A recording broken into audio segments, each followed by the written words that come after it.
estamos aqui começando mais um semear, recebendo a galera aqui hoje, foi massa demais, muita gente interessada, animada e fizemos ali um bate-papo ali embaixo ali para entender, né, o que cada um vê na agrofloresta, por que decidiram vir aqui para o sítio, né, e também entender qual que é a demanda para a gente poder fazer um curso mais voltado para o pessoal que veio. Tomamos um cafezinho legal ali embaixo e agora estamos dando uma volta aqui nas áreas para o pessoal conhecer.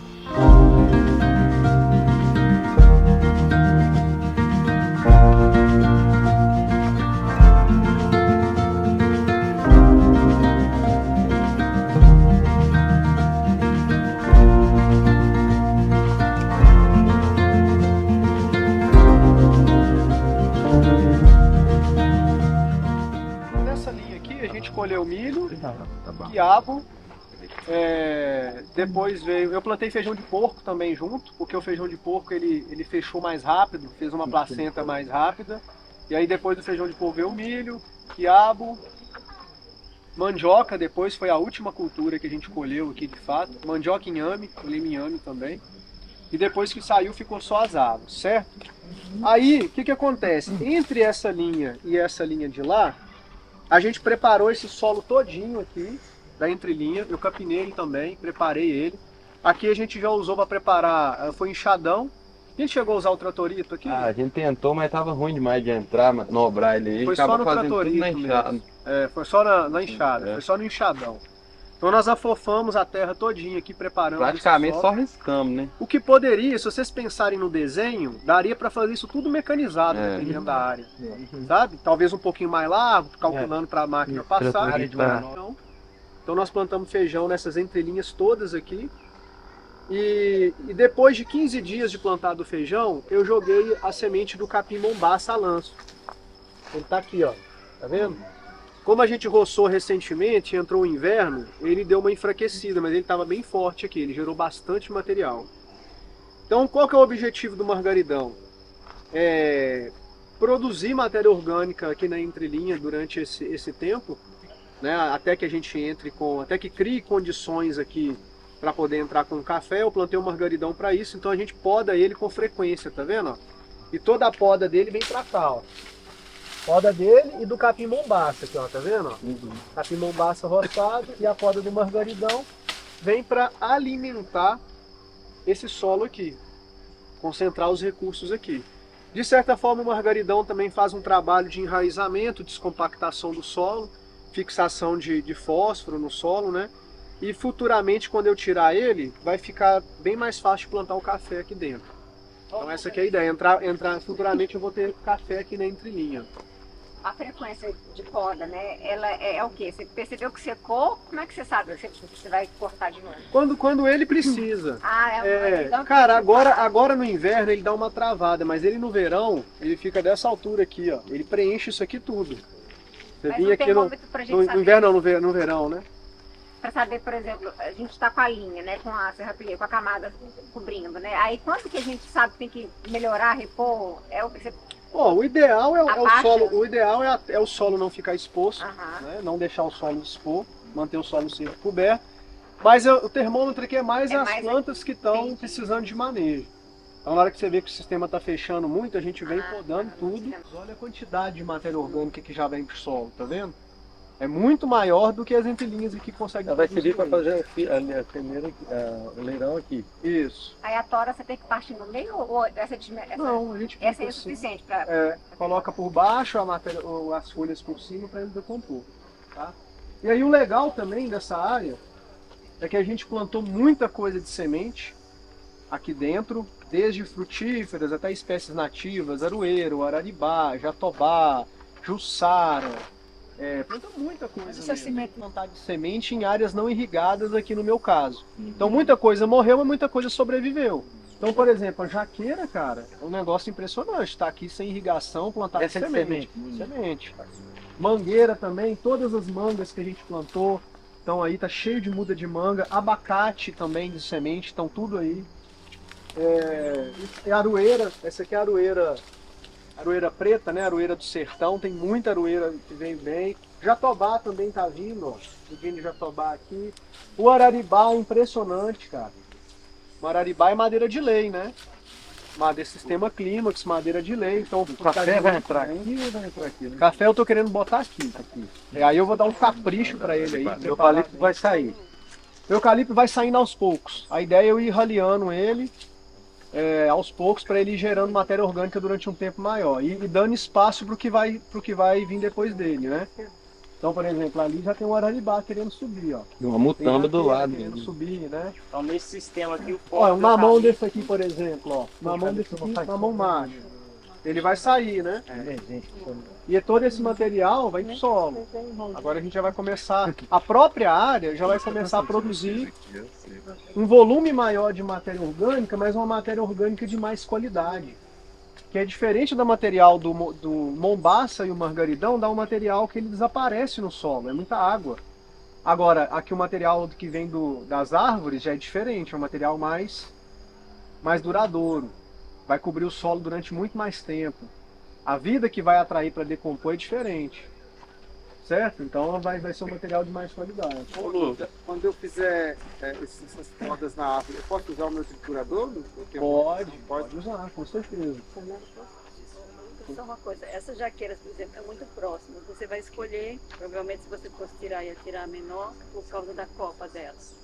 Qual Isso. momento que você faria isso? Quando a gente planta, assim, uma das técnicas, vamos dizer assim, que a gente usa na agrofloresta é o plantio adensado via semente, né? Para que a gente planta de semente?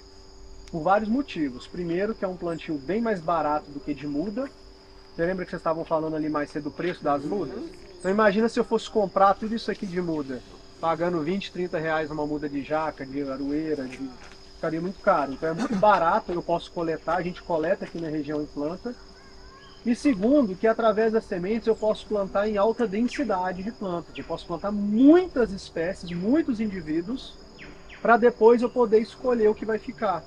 Os melhores indivíduos, aqueles que têm uma característica genética mais adaptada para a minha área, né? Então, por exemplo, no caso da jaca, só aqui a gente tem 1, 2, 3, 4, 5, 6, 7. Então só nessas duas linhas aqui talvez tenham pelo menos umas 10 jaqueiras. Vamos supor que dessas 10, no futuro de tudo, quando elas ficarem adultas, vai ficar uma só. Então eu tenho 10 jaqueiras para escolher dentre as 10 a mais bonita, a mais forte, a mais vigorosa, a mais produtiva.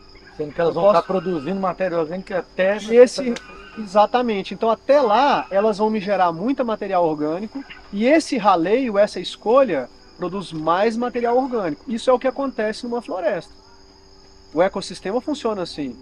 Quando você entra na mata, numa área de floresta, e encontra lá um jatobá centenário, ele não nasceu sozinho. Não foi uma pessoa que foi lá e plantou uma muda de jatobá. Foram milhares de sementes de jatobás que nasceram. Desses milhares, ao longo dos anos, eles foram selecionados por seleção natural, né?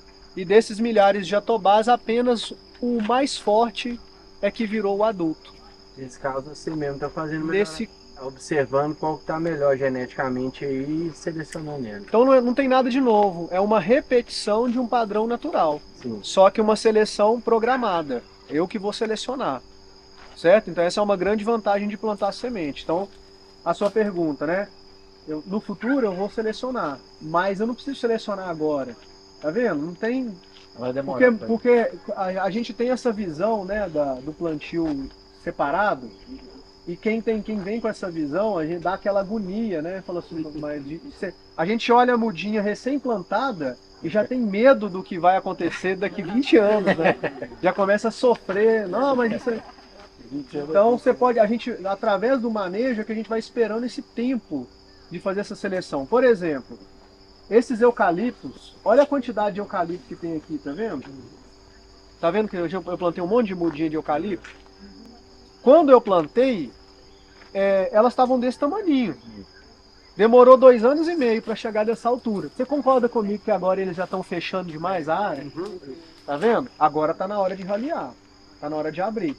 Só que se eu tivesse raleado lá atrás, talvez teria entrado sol demais para minhas mudinhas aqui, e isso aqui não teria vingado. Ó. Se não fosse essa sombra deles, eu não teria as mudinhas de jaca, as mangas, o abacate, as coisas que tem aqui dentro, o araribá. Olha como é que o araribá tá lindo, maravilhoso debaixo aqui. Ele está esperando o momento para ele subir. Ele está sendo criado. Quando ele tiver com força para ir, aí o eucalipto pode sair. Mas ele vai sair para dar lugar para uma outra espécie. Ele não vai sair do nada. Ele tem que... No manejo é que a gente vai observando isso aqui. Como fica a questão radicular quando poda, quando tira uma garganta? Não mexe nas raízes. Não mexe nas raízes. Deixa. Deixa aí. Porque imagina só... o formato. Vocês sabiam que a árvore tem um volume e peso muito maior de raiz do que de parte aérea? Vocês sabiam disso? Sei do cerrado, né? Que é... Cerrado ainda mais, na caatinga mais ainda, né? Então toda espécie ela tem muito mais raiz em volume, peso, material do que parte aérea, do que tronco, folha e galho. Por quê? Porque para cada folha que nasce aqui em cima, precisa de ter uma raiz primeiro lá embaixo para sustentar. A raiz é a sustentação da árvore. Tanto que se você podar a raiz, não sei quem já fez aí bonsai, transplante de muda, né? A gente aprende lá, quando eu fiz o curso de bonsai, a gente aprende quando você corta as raízes do bonsai, você tem que podar a parte aérea. Porque está tudo interligado, né? Então imagina, um eucalipto desse aqui, ele deve ter mais ou menos a mesma proporção de raiz de lá para baixo do que ele tem aqui para cima. Você imagina uma raiz dessa profundidade aqui, entendeu? Quando eu cortar aqui em cima, quando eu cortar ele, toda essa matéria orgânica de cima vai para o solo. Se você não quiser aproveitar a madeira, se quiser também pode aproveitar a madeira, né? Mas imagina que não, vai tudo para o solo. Só que ele está deixando muito mais matéria orgânica debaixo do solo que a gente não está vendo. E essa raiz que vai entrar em decomposição, ela não só vai alimentar o solo em profundidade, como ela vai criar enormes canais de entrada de água. Entendeu? Então quando você pega uma área de mata antiga, o que tem de canaletas de infiltração de água que vai abastecer diretamente o lençol freático. Então esse manejo para a produção de água, ele é essencial. Não é só o fato de ter as árvores. Esse manejo, essa morte e vida das árvores, esse manejo da floresta é que faz com que o solo realmente melhore a produção de água e tudo. Tem que ter isso. Mas é muito interessante porque, por exemplo, essa área agora, como os eucaliptos estão dominando lá em cima, né? Estão fechando lá em cima, aqui embaixo as plantas estão bonitas, estão sadias, mas é como se elas estivessem esperando o momento para elas saírem, para elas subirem.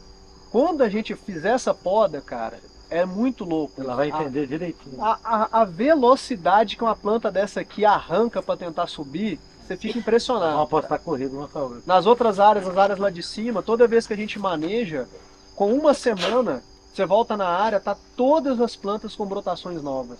Todas. Antes do manejo, tudo meio travado, fungo na folha, aquela coisa meio... Sabe? Aí já faz o manejo, tudo faz assim, puf, dá aquela explosão. Né? E essa explosão não é só por causa da entrada de luz, mas é por causa dessa comunicação que existe no sistema radicular. Então uma árvore dessa aqui, ela está querendo ou não, o sistema radicular está aqui comunicando. Falou assim, olha, calma aí que agora é minha vez. Né? Na hora que ela sair, as outras, opa, é agora.